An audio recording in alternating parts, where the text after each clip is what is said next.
శ్రీ గురు చరిత్ర అధ్యాయం 43. శ్రీ గణేశాయ నమః. శ్రీ సరస్వత్యే నమః. శ్రీ గురుభ్యో నమః. శ్రీ గురుడు సాయం దేవునితో చెప్పిన ఆ వ్రత విధానం సిద్ధయోగి ఇలా తెలిపారు. ఈ అనంత వ్రతం ఆచరించడం వలన ఎందరికో అభిష్టాలు సిద్ధించాయి. దీని వలన ధర్మరాజు తాను కోల్పోయిన రాజ్యమంతా తిరిగి పొందగలిగాడు.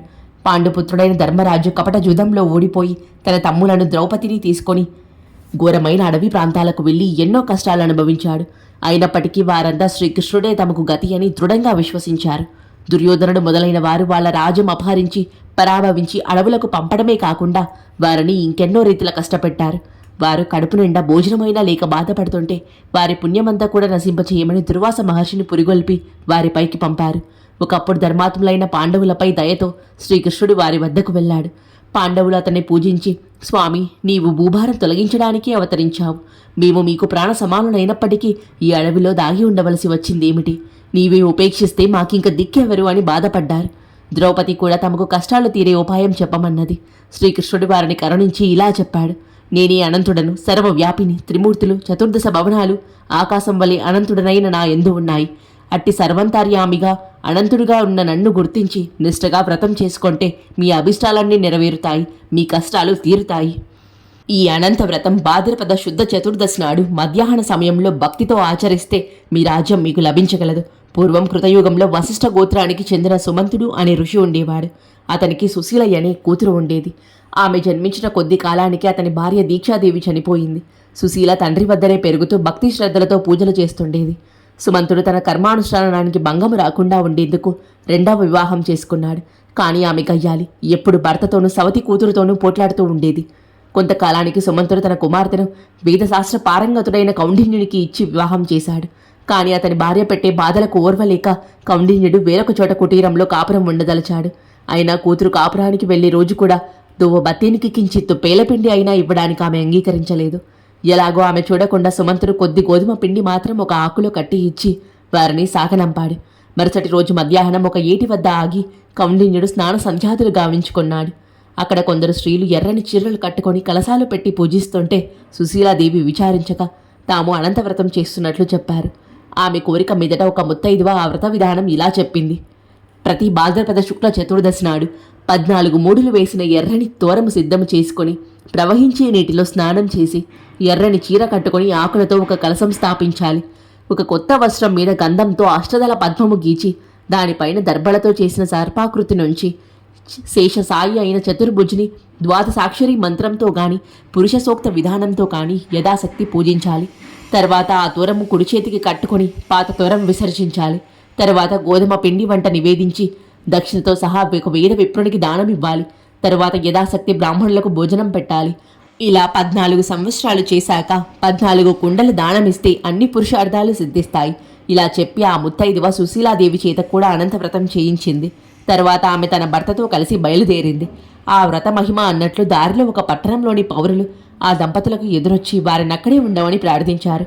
అక్కడ కొంతకాలం కౌండిన్యుడు శ్రీమంతుడై సుఖంగా నివసించాడు. ఒక రోజున కౌండిన్యుడు తన భార్య చేతికున్న తోరం చూచి, ఇదేమిటి, నన్ను వశం చేసుకోవడానికి ఎర్రని తోరం ధరించావా ఏమి అని అడిగాడు. అది అనంత తోరమని, దాని మహిమ వల్లనే తమకు సిరి సంపదలు వచ్చాయని ఆమె ఎంత చెప్పినా నమ్మక అతడు దాన్ని త్రెంచి నిప్పులో పడేశాడు. కొద్ది కాలంలోనే వారంట దొంగలు పడి సర్వము దోచుకుపోయారు. అప్పుడు కౌండిన్యుడు తన తప్పిదము గుర్తించి ఎలాగైనా అనంతుని దర్శించి ఆయన శరణు పొందనిదే భోజనమైనా చేయనని శపథం చేసి అనంత అనంత అని కేకలు వేస్తూ ఒక అడవిలో వెతకసాగాడు. దారిలో ఒకచోట పూత కాయని ఒక పెద్ద మామిడి చెట్టు చూశాడు. అదేమి చిత్రమో కాని దాని మీద ఒక్క పక్షైనా వారలేదు. కౌండిన్యుడు అనంతుడు ఎక్కడా అని అడుగగా ఆ చెట్టు నాకే ఆయన దర్శనం లభించలేదు అని చెప్పి, నీకు కనిపిస్తే నా దుస్థితి గురించి ఆయనకు నివేదించు అని చెప్పింది. ఆ ముని మరొక చోట ఒక గడ్డి పరకనైనా కొరకని ఆవును దూడను చూచి వాటిని అడిగాడు. అవి కూడా అలాగే చెప్పాయి. మరొక చోట అటువంటి ఆంబోతే కనిపించి అలానే చెప్పింది. ఇంకొంత దూరం వెళ్ళాక కౌండిన్యునికి 2 కొలను కనిపించాయి. ఒక దానిలోని నీరు మరొక దానిలోకి ప్రవహిస్తున్నది. వాటి దగ్గర ఎక్కడా ఒక కొంగైనా వాలడం లేదు. అవి కూడా అనంతుడి గురించి అతనికి అలానే చెప్పాయి. తర్వాత ఒక గాడిద, ఒక ఏనుగు కనిపించి అనంతుడు తమకెక్కడా కనిపించలేదన్నాయి.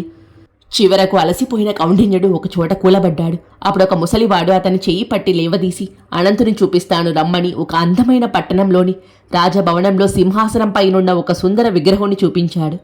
కౌండిన్యుడు అతడే అనంతుడని తలచి అతన్ని స్తుతించి నమస్కరించాడు. అప్పుడు అనంతుడు అతనికి 4 పురుషార్థాలు శాశ్వత వైకుంఠ నివాసము వరంగా ప్రసాదించాడు. అప్పుడు కౌండిన్యుడు తాను అడవిలో చూచిన వింతలన్నింటినీ ఆయనకు చెప్పాడు.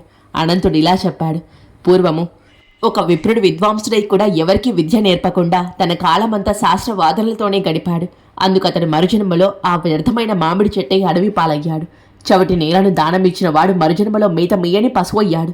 శ్రీమంతులై కూడా కొంచెమైనా దానము చేయనివాడు నీవు చూచిన ఆబోతిగా జన్మిస్తాడు. ఒకరికొకరు దానమిచ్చి పుచ్చుకున్న అక్క చెల్లెళ్ళు నీవు చూచిన ఆ 2 చెరువులు. క్రోధము వహించిన వాడు గాడిదగాను, మదించి విచ్చలవిడిగా ప్రవర్తించిన వాడు ఏనుగుగాను జన్మిస్తారు. నీవు పశ్చాత్తాపంతో పరిశుద్ధుడయ్యావు కనుకనే ఆ వృద్ధుడి రూపంలో నేనే నీకు దర్శనమిచ్చాను. అవన్నీ పశ్చాత్తాపంతో తమ దుస్థితి నీతో చెప్పుకొని నాకు తెల్పమని నిన్ను కోరాయి కనుకనే వాటన్నింటికీ ముక్తి కలిగింది. నీవు పునర్వసు నక్షత్రమై శాశ్వతంగా ఆకాశంలో నిలుస్తావు అని అనంతుడు ఆశీర్వదించి పంపాడు. అప్పటి నుండి సుశీలాదేవి కౌండిన్యుడు సుఖంగా జీవించి తర్వాత వైకుంఠానికి వెళ్లారు. శ్రీకృష్ణుడు చెప్పిన ఈ కథ విని పాండవులు అనంతవ్రతం ఆచరించి అనంతుని కృప వలన యుద్ధంలో శత్రువులను ఓడించి మరలా రాజ్యం సంపాదించుకోగలిగారు. నమ్మి ఈ వ్రతం ఆచరించి సత్ఫలితం పొందని వారే లేరు.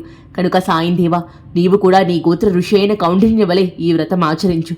ముందు ముందు నాగనాథుడు అతని సంతతి వారు నిష్ఠతో ఈ వ్రతం ఆచరించి శ్రీ గురుని పూజించి అతడి బ్రాహ్మణులకు సన్యాసులకు సంతర్పణ చేశారు.